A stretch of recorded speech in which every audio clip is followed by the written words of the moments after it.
And I would like to introduce somebody who is outstanding scientist also as Mihajlo Pupin was. That's our professor, Dr. Jasmina Vujić, who herself walked in the same steps as Pupin, having gone from Serbia to the States. She is in California. She lives and works in California. She's from Department of Nuclear Engineering, University of California, Berkeley. Awarded scientist and writer, founder of the Berkeley Research Center, co-founder and first president of the ETF Belgrade Alumni and Friends Association in the USA, works and lives in California, as I mentioned. Thank you very much, dear Jasmina, for being with us tonight. Please tell us something more about Pupin's side, where he was researching and coming to the States. How was that for him? Thank you very much, Joanna, and thank you, Alexandra, for excellent and emotional presentation. And I know you are a very emotional person, so thank you very much for that. I would also like to thank almost 80 people that are participating today from all over the world, basically, and many of my friends and colleagues that joined this presentation. So let me share, as always, you know, the university professor, I need slides. Let me get to my slides and share with you. So as you can see, Mihajlo Pupin is at the same time scientist, inventor, professor, and writer. And Alexandra mentioned several of his books, but I like the most his first book, for which he won Pulitzer Prize in 1924. And this is From Immigrant to Inventor. I read it several times, and some of the quotes are from this book.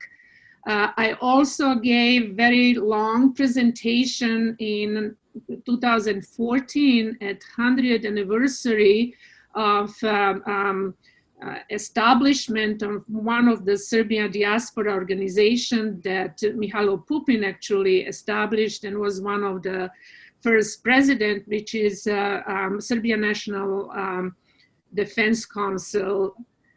Then in 2015, our own student organization in Berkeley called Berkeley Organization of Serbian Students organized their 4th annual Serbian Cultural Evening dedicated to Mihajlo Pupin.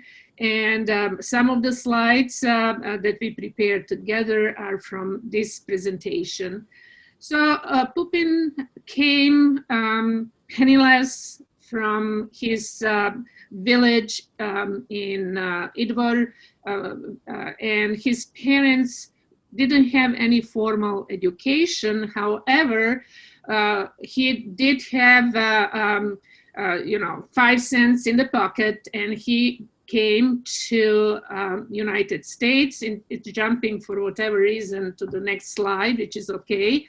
He landed in 1871 in Castle Garden on March 26, 1874, so almost an anniversary, and basically wanted to get education. This is what his mother told him after his father died, and I will read it.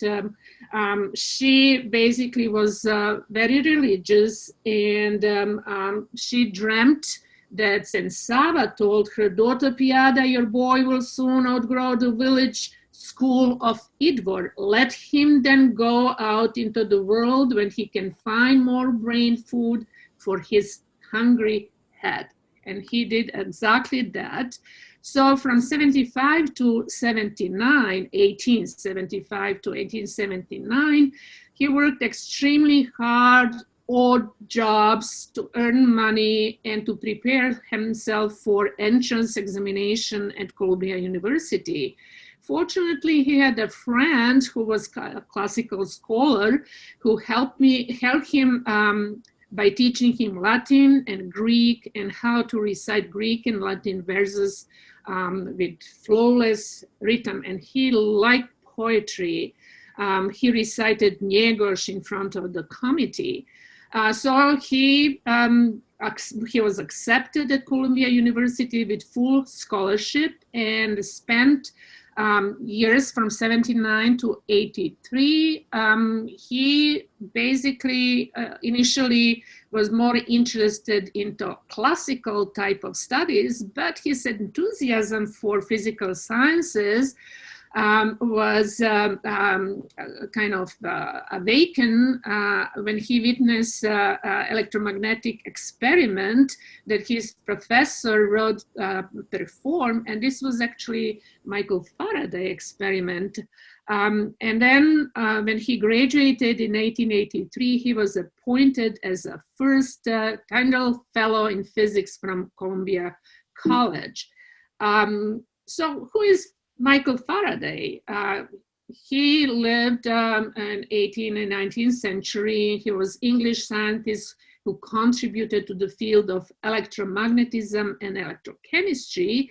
And his main discoveries include electromagnetic induction, magnetism, and electrolysis. So the question that Pupin posed to himself even when he was caring for goats and sheep in his village of Idvor, he was in the night looking up and trying to figure out what is light. So basically, he asked those questions to his mentor, Rutherford, with whom he discussed about physics and many details. And he was basically telling him, well, it is some type of vibration in an ether, but he didn't know any more details about that. And what Pupin realized at that time that the United States, in terms of science, physics, and mathematics, was way behind Europe.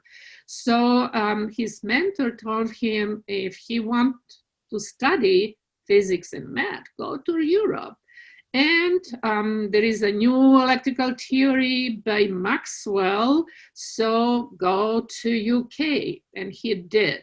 So Maxwell, who died in 1879, just 4 years before Pupin was to go there, was a Scottish mathematical physicist. And his biggest achievement was actually development and formulation of classical theory of electromagnetic radiation. So he developed his famous Maxwell equations, and for the first time, electricity, magnetism, and light presented basically the same phenomenon.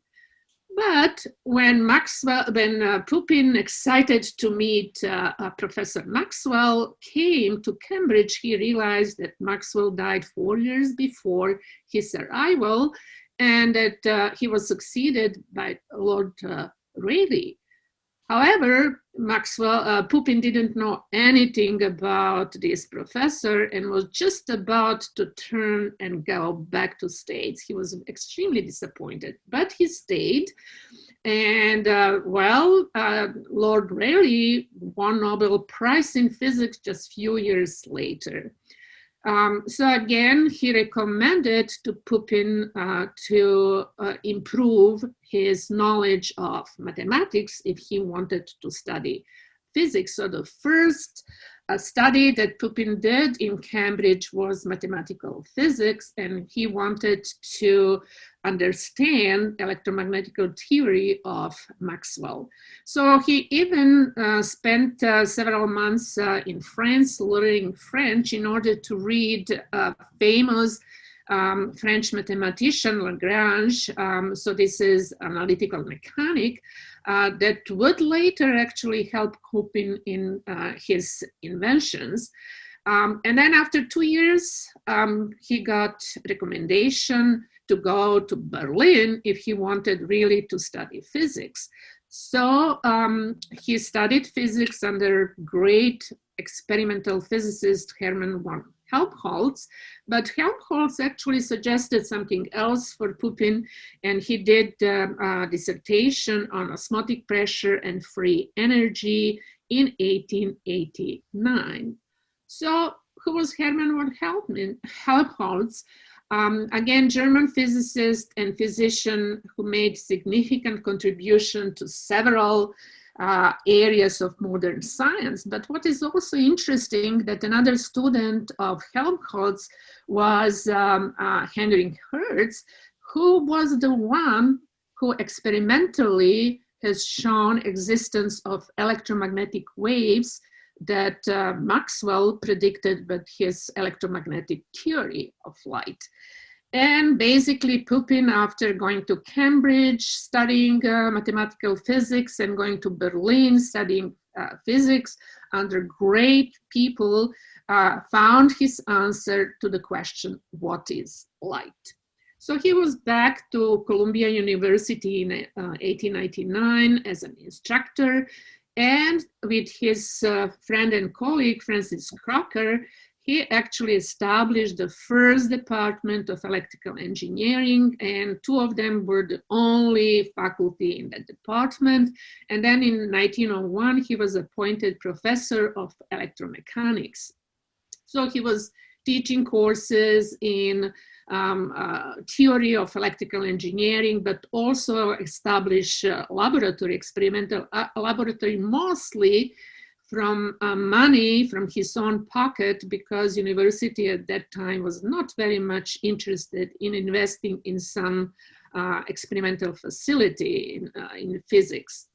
Again, his teaching load was extremely high, but he also did experiments in the afternoon and in the evening. And he reminded a professor at Columbia for life and retired in 1931. At least two of his students got Nobel Prizes, Millikan and Erwin Langmuir. Another interesting thing, Pupin and X-rays. It is known that Röntgen discovered X-rays in 1895. He wanted to find a way how to make these invisible rays visible. So he used photographic film, and this is a kind of X-ray of his wife's hand with a ring. Pupin heard about it and actually did a fantastic experiment in 1896. His friend surgeon basically wanted to perform surgery on a man that got hit by a shotgun. So there were a lot of these lead bullets, and he couldn't find them, he couldn't see them. So Pupin offered to help him out, but in order to take picture that Röntgen took, it needed a lot of time, and poor man was in pain and couldn't be steady. So Pupin then got the idea to put around this photographic film an intensifying screen so that X-rays will first interact with this screen and then produce secondary radiation for which the photographic film will be more sensitive. And he borrowed these intensifying screens for Edison and made this fantastic X-ray image of the hand when you can see all these bullets. So the surgery was performed, and he published it. And for many, many years, he was really complaining that the medical community did not appreciate what he did, because actually this is for the first time that X-rays with the use of intensifying screen was used in medical field. Another great invention of Pupin was so-called Pupin coil. So in his reading of Lagrange paper, in which a solution was given for a vibrating string which was fixed on each side and then loaded at equal intervals with equal masses. So this was the mechanical device. And Pupin said, okay, this is pretty similar with what I would like to do, to propagate electromagnetic signals over very long 4 lines without actually a large attenuation. So he basically included loaded line, placing these Pupin coils and bringing basically at equal intervals and so on, and bringing long distance telephony, which was impossible before this. So this is called even today Pupinization, and AT&T got patents, so Pupin patented it and they both. So Pupin basically became a very rich man and used his funding for many humanitarian purposes. This was in 2007 when a bust of Pupin was unrevealed in Columbia University. So Dean at that time, Zvi Galil, from School of Electrical Engineering and Applied Science, said, everyone knows that Alexander Graham Bell invented the telephone. Simplifying a bit, what Bell really invented was local telephone calls. It was Mihajlo Pupin who made long distance and international calls possible, and the gadgets that enabled it was the inductance coil. He had about 34 inventions between 1894 and 1923, including the fields of telephony, telegraphy, radio circuits, and antennas. For the first several years, he studied electrical resonance, and his attention was on electrical tuning, which was applied in radio work. So his patents in electrical tuning were sold to Marconi Company. And at the same time, Marconi acquired his invention of rectification of high-frequency electrical waves. In 1899, in his essay, Transmission over Non-Uniform Conductors, Pupin gave the first mathematical treatment of electrical transmission over so-called artificial line, and it's applicable to many areas of telephonic, telegraphic, and radio transmission. This is Pupin in his experimental laboratory and some of his inventions. Pupin research work during the World War I because he was very famous at that time, and he was a member of the National Research Council, National Advisory Committee of Aeronautics, and the chairman of the subcommittee on aircraft communication. So his committees work on the system for submarine detection and system of radio communication between airplanes. And the work on submarine detection resulted in design of sonar. Also, the product of radio communication effort was the first radio telephone. He got praised by President Harding, and this is the letter which was sent to Pupin in 1922.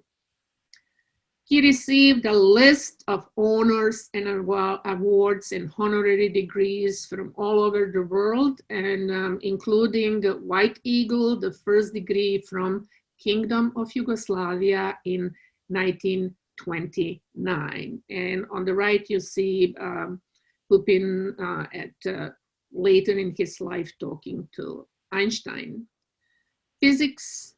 Pupin Physics Laboratory was established and renamed in 1935 by Columbia University, and astonishing number of 28 American scientists who researched in that laboratory won Nobel Prizes. Also, the Pupin Medal was created by the Columbia Engineering School Alumni Association in 1958. And it was presented even today in recognition of distinguished service to the nation in engineering, science, and technology. Again, not only that he was well-recognized scientist, he also was a president or vice president of many scientific and technological institutions and societies, such as American Institute of Electrical Engineering, New York Academy of Sciences, the Radio Institute of America, American Association of Advancements of Science. And he was a founder of many of these organizations, including the Council of the American Physical Society and American Mathematical Society that still exists today. He was also a founding member of National Advisory Committee of Aeronautics, called NASA, founded in 1915, and later it became NASA, that all of you know. So this is the first meeting of the committee that established NASA in 1915. In addition to his scientific work, he was also very involved in Serbian diaspora in the United States. And it started actually during the annexation of Bosnia and Herzegovina in 1907, 1908. Serbian organization, in order to coordinate the protest, invited him to their meeting in New York. He came, and basically he was elected president of the newly formed Central Committee.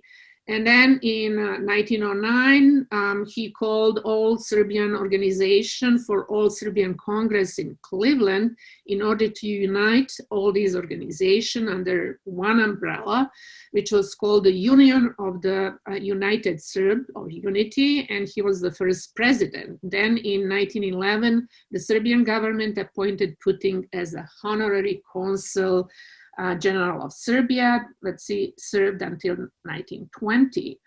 In addition to that, in just at the beginning of World War I, there was a meeting again of Serbian organization in America, in New York, in 1914, and it was decided to create Serbian National Defense Council in America, and Mihajlo Pupin was its first president. He also organized Circle of Serbian Sisters. All these organizations still exist in Serbian diaspora to collect mostly humanitarian help, and he also organized volunteers from Serbian diaspora in the United States to join Serbian army during World War I. 17,000 volunteers went. And also, in order to help Serbian government to buy ammunition and war supplies, he guaranteed by his own resources and his own money. So these are Serbian soldiers in Corfu during World War I. And then after the end of World War I, there was a Paris Peace Conference in 1919. Nikola Pasic was the main negotiator on the Serbian side, and he invited Pupin to join Serbian delegation. Pupin also, knowing that not much was known about the struggle of Serbian population and army during World War I, wrote a letter to American President Woodrow Wilson explaining and proposing many things. So he is single-handedly responsible for incorporation of Western Baranja, Međimurje, Dalmatia, and Istria into the kingdom of Serbs, Croats, and Slovenes. And these are some of the pictures of victorious Serbian army after the end of World War I. And in living memory, there are many busts of Mihajlo Pupin, his books, his teaching, his humanitarian work, and what Alexandra mentioned, he put a lot of money after the First World War to help children that lost one or both parents during the World War in the name of his mother, and provided help for children, for school kids, but all that disappeared after the Second World War. These are some of the references, and with that, I will finish my talk. Thank you very much.